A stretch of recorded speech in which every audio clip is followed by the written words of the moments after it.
Hello, good morning mga ka-surgers. Dito tayo ngayon sa San Binon, Irusin, Sorsogon. Ayan. So, mayroon sila bago dito. Tara, puntahan natin.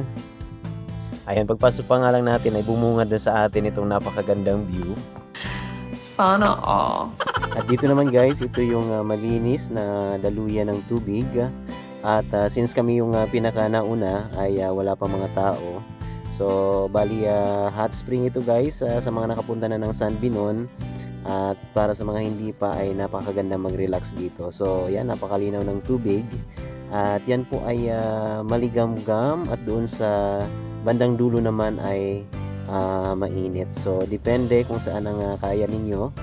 At meron silang bago dito ngayon guys ito. So, before isa itong mabato, mabuhangin, pero ngayon ay bago na.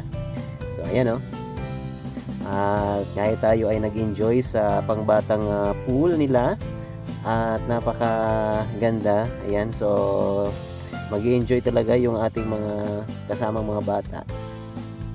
Ayan, so hindi na maiinitan kasi meron itong bubong. Tamang-tama lang talaga sa mga maliliit na bata ang height nito. So, patuhod lang ito ng mga maliliit. So, malaki yung pinagbago guys. Matagal-tagal na rin kaming hindi balik dito at ngayon lang muli.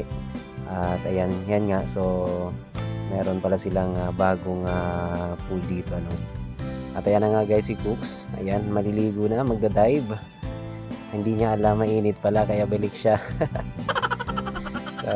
Medyo mainit na ditong part. Ayun, hindi kaya. Atras.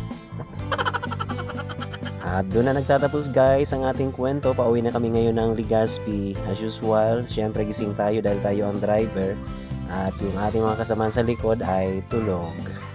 So hanggang sa muli, again, this is Sir George Moto. Ayan, kita-kita tayo sa mga susunod pa nating vlog. Ayan, don't forget to share, like, subscribe sa ating YouTube channel and Facebook page. Bye-bye!